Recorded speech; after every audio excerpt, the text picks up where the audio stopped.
Bonsoir à tous et bienvenue dans cette nouvelle édition de 22h dont elles sont les faits saillants. Les cadres du ministère de l'Énergie déclarent leur patrimoine et ce dans le cadre de la lutte contre la corruption. Et commémoration au Japon du 72e anniversaire du bombardement atomique d'Hiroshima. Bonsoir, merci de nous accueillir chez vous. Les hauts cadres du ministère de l'Énergie et des Ressources naturelles ont reçu dans leur local une délégation de la Commission nationale de lutte contre la corruption conduite par son directeur des investigations et déclarations de patrimoine, M. Hamza Abdi Aden, accompagné du directeur de la coopération internationale, M. Jamar Suleiman Aboubakar. Celui-ci a remis au nom du président de la commission, M. Ousmane Idriss Jama, les formulaires de la déclaration de patrimoine des hauts cadres du ministère, conseillers, directeurs et chefs de service au secrétaire général du ministère de l'Énergie, Hamad Gaba Aboubakar.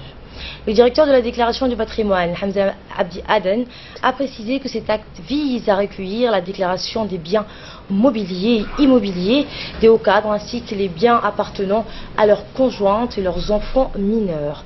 Il a ajouté qu'il est un moyen de prévention et de lutte contre la corruption et de renforcer la transparence et la traçabilité des deniers publics. De gouvernance et des activités de la Commission nationale de lutte contre la corruption, qui est une mission exclusive à la Commission, celle de la déclaration de patrimoine. Tout le déroulement s'est bien passé. Nous avons fini avec le ministère de la Communication, avec le ministère de l'Équipement et des Transports, et aujourd'hui nous avons procédé avec le ministère de l'Énergie et des Ressources naturelles. Nous procéderons plus tard aux autres ministères. C'est une tournée qui ne fait que commencer et dont on va couvrir tous les autres ministères et établissements. Suite au crash survenu mercredi dernier dans lequel ont péri feu le colonel Ibrahim Abdillahi Guélé, pilote chevronné, et deux pilotes stagiaires, en l'occurrence Hodan Ahmed Youssouf et Ilhan Mohamed Ibrahim, membres des forces armées. Dans ces circonstances douloureuses, notre ambassadeur auprès des Émirats arabes unis, M.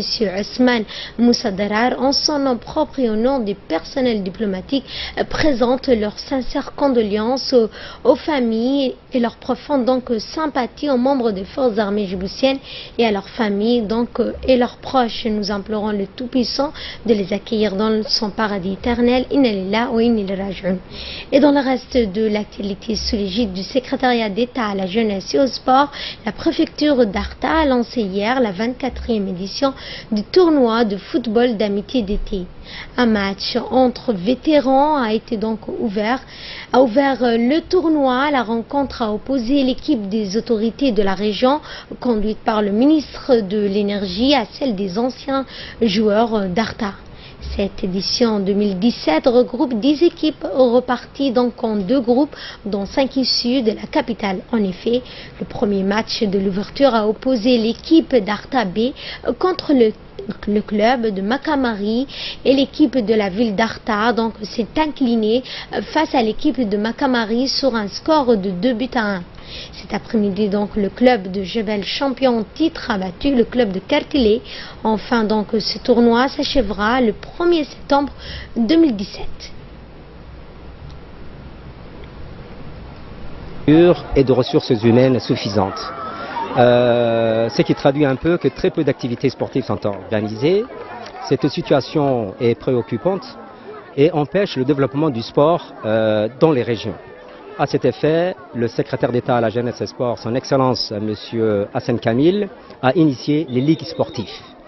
Les ligues sportives doivent favoriser la détection et permettre l'éclosion de jeunes talents qui, à leur tour, vont renforcer l'ossature de l'équipe nationale.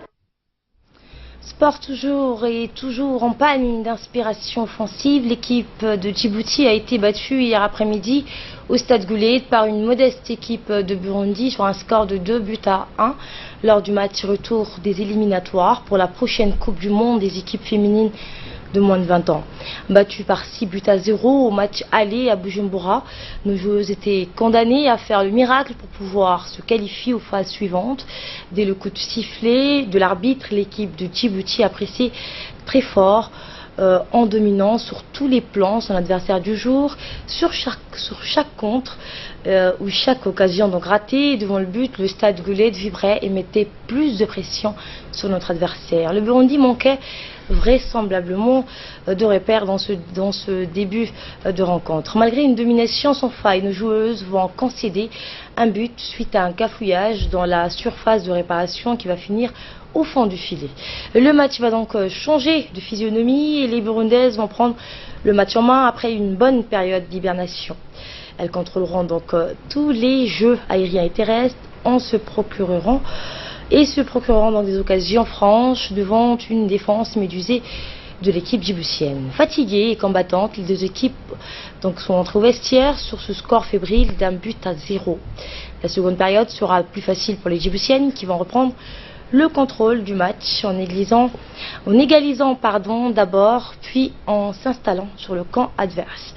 Et en toute fin du match, sur un lent coup franc, l'équipe de Burundi parviendra donc quand même à doubler la mise suite à une erreur technique de gardienne de but. Et c'est donc logiquement que l'équipe de Djibouti s'incline face au Burundi. Mais les supporters, eux, ont tenu à remercier leurs équipes, même si le résultat final n'est pas celui qu'ils attendaient. Ceux qui ont été donc derrière les requins durant toute la rencontre ont tenu à les remercier très largement. Et dans notre premier dossier de ce 22h, nous allons à Arta pour parler de l'usine de production de taille de pierre. Initiée par le gouvernement, ce projet a connu une évolution avec des retombées positives dans la création d'emplois et avec donc un moyen de subsistance pour de nombreuses familles. Suivez les détails dans ce magazine de la rédaction. Taille de pierre et pavage des voies. Des tremplins d'intégration sociale. Le projet de taille de pierre a démarré il y a 2 ans. Il a pour objectif de réduire le chômage dans les zones cibles de notre pays. Ce programme, mené conjointement par le ministère de l'Équipement et du Transport et le secrétariat d'État chargé à la solidarité nationale, a connu ces derniers temps une évolution positive. Les nouvelles carrières au poste kilométrique 50, qui sont porteuses de création d'emplois journaliers, sont source de revenus pour les bras valides à pied d'œuvre sur place. À terme, ces pierres taillées et façonnées serviront de pavés pour les ruelles de la ville d'Arta. Cet important projet de construction de 2 voies en pavé balistique aura indéniablement un impact direct sur la population de la ville d'Arta. C'est le président de la République qui a initié au départ ce programme. Il permet en effet de lutter contre la pauvreté et le chômage pour que chaque tailleur puisse gagner son pain à la sueur de son front. Au tout début, cette aventure, nous nous étions qu'une trentaine et aujourd'hui, nous sommes 88 dans toute la région d'Arta. Les voies pavées lieront les quartiers au centre-ville, facilitant ainsi la circulation de la population au marché vers les lieux de commerce, les services publics et vers les quartiers adjacents. Elles faciliteront non seulement la circulation routière, mais aussi la circulation des piétons pour lesquels des trottoirs aux 2 bords des voies sont prévus. D'autre part, les entreprises de taille de pierre sont au nombre de 21 et sont regroupées en coopératives. 2800 emplois ont été créés dans la commune de Balbala et la région d'Arta et 300 autres à Dikil. Et c'est notre magazine pour ce 22h. C'est dans le cadre des magazines rétrospectives que nous allons revenir ce soir sur un sujet de vulgarisation et la protection de la biodiversité animale dans notre pays. Nous allons donc vous faire le point dans ce reportage sur l'antilope Béra, de la famille des antilopes. La gazelle Béra a la particularité de vivre uniquement dans les zones montagneuses arides de l'Afrique de l'Est, à Djibouti, en Éthiopie et en Somalie.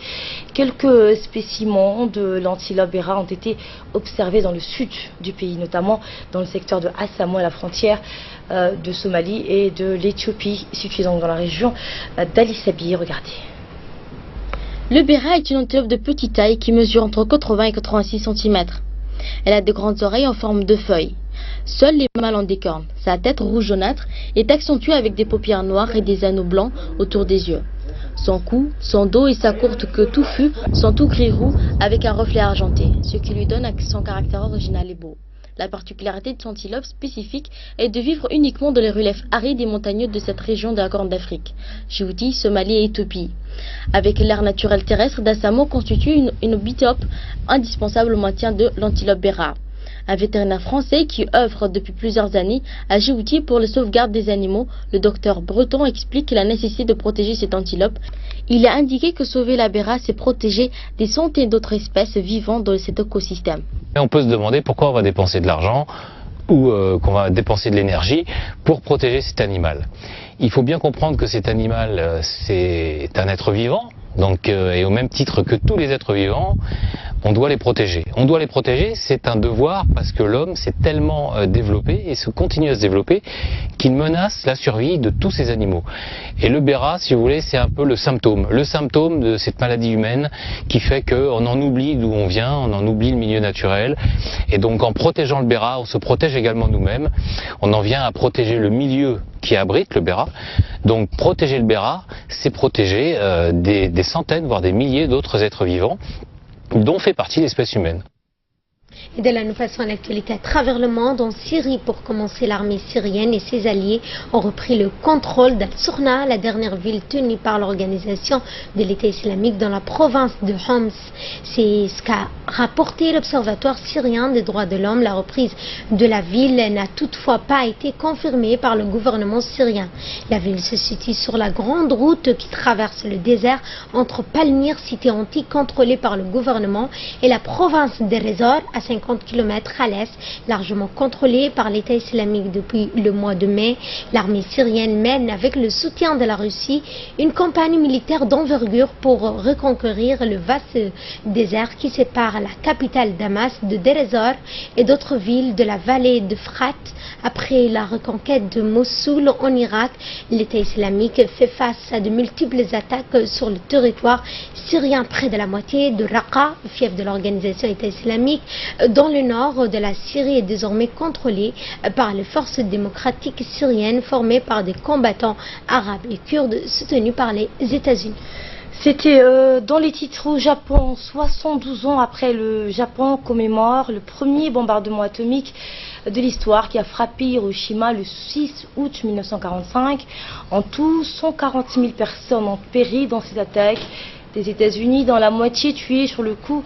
Le Japon a commémoré aujourd'hui le premier bombardement atomique de l'histoire qui a frappé il y a 72 ans Hiroshima, ville du sud du Japon, d'une puissance équivalente à près de 16 kilotonnes de TNT. La bombe de Hiroshima a causé une déflagration faisant monter la température au sol à 4000 degrés. Little Boy a provoqué le jour même et dans les semaines suivantes le décès de 140 000 personnes. À Nagasaki, 74 000 personnes ont été tuées. Le débat sur les armes nucléaires au moment de cet anniversaire, les traditionnelles contradictions japonaises au sujet des armes nucléaires refont leur apparition.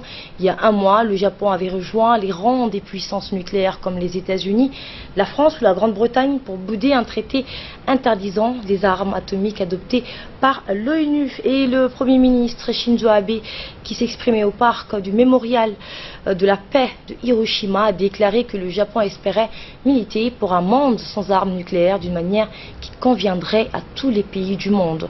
Le Japon a critiqué le traité de l'ONU interdisant les armes atomiques en jugeant qu'il aggravait le fossé entre les pays dépourvus de l'arme nucléaire et ceux qui en sont dotés. Voilà, c'était le journal de la rédaction. Merci à vous qui nous suivez, merci à la régie, excellente suite de programmes sur Télé Djibouti.